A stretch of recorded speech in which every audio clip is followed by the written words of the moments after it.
হিজরতের রাতে একজনকে নবীজি বিছানায় রেখে গেলেন, হযরত মাওলা আলী কারামাল্লাহু ওয়াজহাহু, আর একজনকে সাথী বানালেন। তো যাকে সাথী বানালেন রাসূল পাক ওনাকেই নিয়ে কিন্তু মসজিদে নববীর সেই জান্নাতের টুকরাটার মধ্যে ওনাকে নিয়ে আরাম করছেন, যাকে সাথী বানিয়েছেন হিজরতের রাতে। আর যাকে রেখে গিয়েছিলেন ঠিক এই ওনাকেই মাওলা ঘোষণা করে গদিরে হুমে উম্মতের জন্য ওনাকে রেখে গিয়েছেন। কাদেরিয়া চিশতিয়া শুধু নকশবন্দিয়া ব্যতীত বেশিরভাগ তরিকাই ওনার থেকে জারি হয়েছে। সারা বিশ্বে আজকে ওনার রুহানি এই ফয়েজটা দিয়েই উম্মতকে রাহবারিয়ত তথা পথ নির্দেশ দিয়ে যাওয়া হচ্ছে। এই যে ফয়েজের বিষয়টা, এটা কখনো সিনা বসিনা আসে, এটা কখনো নজরে নজরে চলে আসে, এটা কখনো দোয়ায় চলে আসে, কখনো সামনে বসতে বসতেও চলে আসে। এক এক তরিকার মধ্যে ফয়েজ দেওয়া নেওয়ার এক এক রকম পদ্ধতি। তো এগুলো আসলে তারাই বুঝবে যারা এগুলো নিয়ে গবেষণা করে। যারা এগুলো গবেষণা করে না, ওই হুজুর একটা ঘটনা এখানে লিখেছেন, আমার খুব ভালো লাগছে ঘটনাটা। এটা আমার একটা নতুন, আমার জ্ঞানের সাথে এটা আজকে একটা ঘটনা মিলিত হলো যে আসলে তিতা কেমন, এটা তো আমার মুখে না দিলে বুঝাইতে পারবো না তাকে, এটা তাকে মুখে না দিলে বুঝাইতে পারবো না। আমার বাবাজান দরবেশ মাওলা, ওনার মুখে একদিন শুনেছি, উনি বলছে যে দেখো ছোট বাচ্চাকে আমরা যতক্ষণ ধমক দিচ্ছি আগুন ধরবে না, এটা পোড়া যাবে পোড়া যাবে, সে বারবার ধরতে চাইবে, কিন্তু সে যখন একবার পোড়া যাবে এখন সে আগুন দেখলে নিজেই ভয় পাবে, কারণ সে এখন আগুনের হাকিকত জানে। কিন্তু আমরা যত নিষেধ করি সে বারবার ধরতে চাইবে, কারণ সে আগুনের হাকিকত জানে না। এই ফয়েজ বিষয়টা এমন, এটা যতক্ষণ আপনি সেই সমুদ্রে ডুব দেন নাই, আমরা যতক্ষণ আউলিয়া ইকরামের ওই গণ্ডির মধ্যে নিজেকে প্রবেশ করিয়ে পরিপূর্ণ সমর্পণ করে দিই নাই, ততক্ষণ পর্যন্ত আমি ফয়েজ কি জিনিস এটা বুঝবই না। তো আল্লাহ রাব্বুল আলামিন আমাদেরকে, আল্লাহর ওলিদের বেলায়ত এখনো উন্মুক্ত নাকি বন্ধ হয়ে গেছে? এখনো উন্মুক্ত, কিন্তু আমরা নিতে পাচ্ছি না, সেটা আমাদের দুর্ভাগ্যের বিষয়। কারণ আমরা মনে করি বাহ্যিক কিছু পোশাক আশাক, নামাজ রোজা হজ যাকাত আমলিয়তের উপরে মনে হয় মৌলিক বেলায়ত, কিন্তু মৌলিক বেলায়ত ও মারফত হচ্ছে আত্মশুদ্ধির বিষয়। আমার ভেতরটাকে আমি হিংসা মুক্ত করি, গীবত মুক্ত করি, হ্যাঁ, আমি মানুষের সমালোচনা বন্ধ করি, ভালো মনের মানুষ হই। আমরা প্রায় বলি, আমরা যারা তার তাসাউফপন্থী আছি, কলবুল মুমিনিন আরশিল্লাহ, নাহনু আকরাব, আল্লাহ অনেক নিকটবর্তী। তো কলবেই তো আল্লাহর সবকিছু। এখন এই কলবটার মধ্যে যদি আমি মানুষকে হিংসা করি, এখানে আল্লাহর খুশবু আসবে কোত্থেকে? নবীর ইশকের খুশবু আসবে কোত্থেকে? আমার কলবের মধ্যে তো হিংসা নামক আমি একটা দূষিত বস্তু রেখে দিছি। আল্লাহ রসুলের দরবারে লাখো কোটি শুকরিয়া আদায় করছি। মহান রব্বুল আলামিন আজকে আমাদের প্রত্যেককেই চরণদ্বীপ দরবার শরীফের মহান পুরুষ হজরতে গৌসে আজম মজভান্ডারী কদ্দাসাল্লাহু সিরহুল আজিজ কর্তৃক ফয়জে ইজতেহাদি প্রাপ্ত হজরতে শাহ সুফি শেখ ওসিউর রহমান আল ফারুকি কদ্দাসাল্লাহু সিরহুল আজিজের স্মরণে আজকের এই পবিত্র সেমিনার। এই সেমিনারে উপস্থিত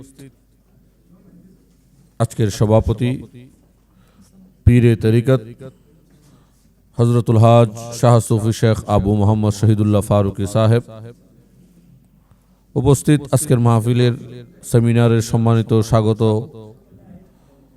আলোচক শেখ আবু মোহাম্মদ সাইফুল্লাহ ফারুকি সাহেব এবং অন্যান্য আলোচকবৃন্দ, বিশেষ করে আমার অত্যন্ত স্নেহভাজন ডক্টর মোহাম্মদ নুরনবী আজহারি সাহেব এবং মুফতি সৈয়দ মোহাম্মদ সাইফুল ইসলাম বারি সাহেব এবং ডক্টর আল্লামা আবুল ফাতাহ মোহাম্মদ মহিউদ্দিন সাহেব, বিশেষ করে যার লেখা প্রবন্ধের উপর আজকে আমরা আলোচনা করছি, অসংখ্য আলেমদের উস্তাদ, উস্তাজুল উলামা, শেখুল হাদিস ওয়াল ফকিহ হজরত আল্লামা ইব্রাহিম আল কাদরি মুনঈমি দামাত বরকাতুল আলিয়া, উপস্থিত অন্যান্য মেহমানবৃন্দ, আসসালামু আলাইকুম ওয়া রাহমাতুল্লাহি তাআলা ওয়া বারাকাতুহু। আসলে যেই আলোচনা আমরা করব প্রবন্ধের উপর, এই প্রবন্ধের মধ্যে আলোচনা করার আর কিছুই বাকি নেই। ফয়েজ ইত্তেহাদি এবং আউলিয়া ইকরামের আবদালদের একজনেই একাধিক জায়গায় বিচরণ করার বিষয়ে, বিভিন্ন বিষয়ের উপরে যেভাবে হযরত আলোকপাত করেছেন, এখানে আর বলার কিছু নেই। তারপরেও যেহেতু বলার সুযোগ দেওয়া হয়েছে, দু একটা কথা বলতে হয়। তো হুজুরের একটা কথা এখানে আমার খুব ভালো লেগেছে, যে আসলে আমরা জানি না, এটা স্বীকার করতেই আমাদের সমস্যা, আর কিছু না। আমরা জানি না বা আমার অজানা রয়ে গেছে, এটা স্বীকার করতে আমরা চাই না। কারণ আমি অনেক প্রোগ্রামে বলি, আমাদের মধ্যে মির্জা গোলাম আহমদ কাদিয়ানির স্বভাব ঢুকে গেছে। অর্থাৎ মির্জা গোলাম আহমদ কাদিয়ানি পথভ্রষ্ট হওয়ার কারণে হচ্ছে, সে মনে করত সে বিশ্বের সবচেয়ে বড় জ্ঞানী, তার আর জ্ঞানের কোনো সীমা বাকি নেই এবং তার মধ্যে কোনো ত্রুটি নেই, ভুল হতেই পারে না। যেটা আমাদের মধ্যে অনেকের এখন আছে। আমরা যদি কাউকে বলি যে অমুকের ভুল হয়েছে, দেখবেন সে একেবারে রেগে তেড়ে মেড়ে একেবারে খুব চড়ে বসছে, কারণ সে ভুল হইতে পারে এটা মেনে নিতে পারে না। অথচ আকায়েদের বক্তব্য হচ্ছে ভুল হবে না, হতেই পারে না, এটা শুধুমাত্র নবীদের সিফত। রসুলগণ হচ্ছেন মাসুম, তাদের ভুল নেই, কিন্তু আউলিয়া ইকরাম হচ্ছে মাহফুজ। আর বাকি সাধারণ আমরা যারা আছি, আমাদের তো খতা হইতেই পারে, সেটা ইজতিহাদি হোক আর নফসানিয়তের কারণে হোক। কিন্তু বড় দুর্ভাগ্যের বিষয় হচ্ছে, আমরা আমাদের ভুল হচ্ছে এটা একটু মেনে নিতেও পারছি না, কিংবা এটা আমার জানা নেই এটাও আমরা মেনে নিতে পারছি না। কোরআন করিমের একটা প্রথম দিকের একটা বড় ঘটনা, সেটা হচ্ছে আদম আলা নবীন আলাইহিস সালামের সেজদার যে বিষয়টা, এটা আমরা সবাই জানি। কোরআনুল করিমের একটা বড় বিষয় এখানে। তো এই আয়াতের ব্যাখ্যা করতে গিয়ে ইমাম কুশাইরি রহমাহুল্লাহ ওনার তাফসিরের মধ্যে উনিও লিখেছেন, মূলত হযরতে আদমকে আল্লাহ যখন সকল ইসিমগুলো শিখালেন, বিভিন্ন ইসিমগুলো যখন শিখালেন আদম আলা নবীন আলাইহিস সালামকে, তখন উস্তাদ হিসাবে আল্লাহর কুদরতের ইলমের এবং সিফতের একটা ফয়েজ আদম আলা নবীন আলাইহিস সালামের উপর পতিত হয়েছে। আর ফেরেশতারা যখন আদম আলাইহিস সালামকে সিজদা করছেন, তখন বিষয়টা হচ্ছে কাবার মতো। আমরা কাবার দিকে সিজদা করি, কিন্তু আসলে সিজদা কাবার গৃহকে নয়, সিজদা আল্লাহকে। ঠিক এখানেও আদমটা ছিল ওই কাবা গৃহের মতো, কারণ আদম আলাইহিস সালাম তখন আল্লাহর ফয়েজ প্রাপ্ত ইলম ও সিফাতের। এখান থেকে একেবারে আমরা যদি বুঝি, সৃষ্টির শুরু থেকেই ফয়েজের ধারা চালু হয়েছে। এই জন্য আল্লাহ ইন্নী জাইলুন ফিল আরদি খলিফা বলেছেন। এই যে খেলাফত যে বিষয়টা, এটা তো তখন থেকেই শুরু হয়েছে। উনি খেলাফত প্রাপ্ত হন যার উপরে ফয়েজটা প্রতীত হয়। যার উপর ফয়েজ নেই, উনি তো খলিফা হতে পারেন না। রাসূল পাক সাল্লাল্লাহু আলাইহি ওয়াসাল্লাম,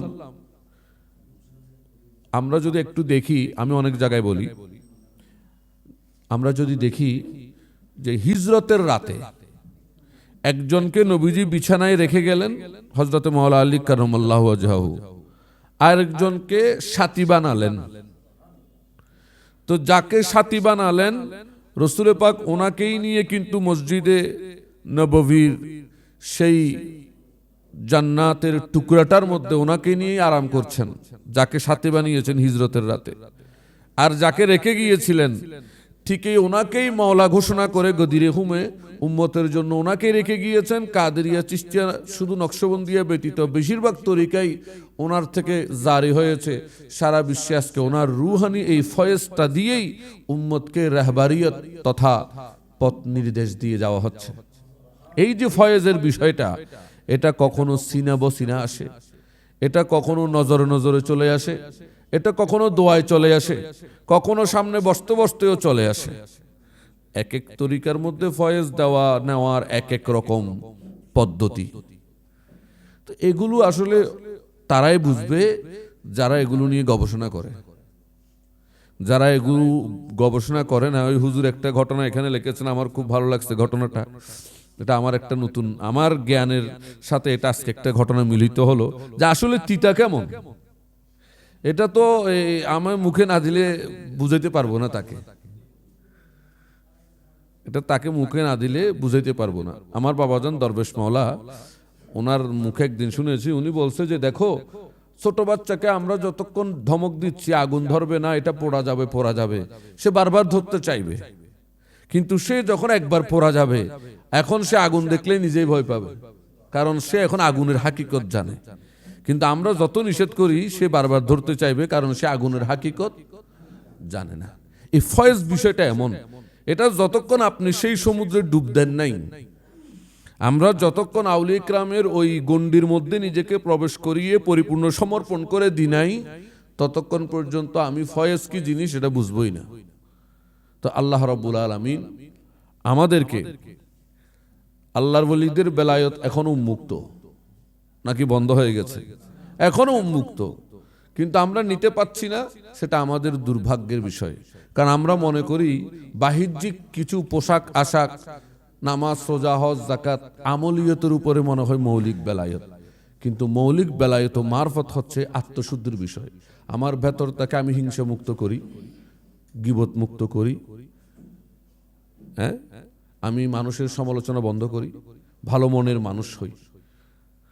আমরা প্রায় বলি, আমরা যারা তার তাসাউফপন্থী আছি, কলবুল মুমিনিন আরশিল্লাহ, নাহনু আকরাব, আল্লাহ অনেক নিকটবর্তী। তো কলবেই তো আল্লাহর সবকিছু। এখন এই কলবটার মধ্যে যদি আমি মানুষকে হিংসা করি, এখানে আল্লাহর খুশবু আসবে কোত্থেকে?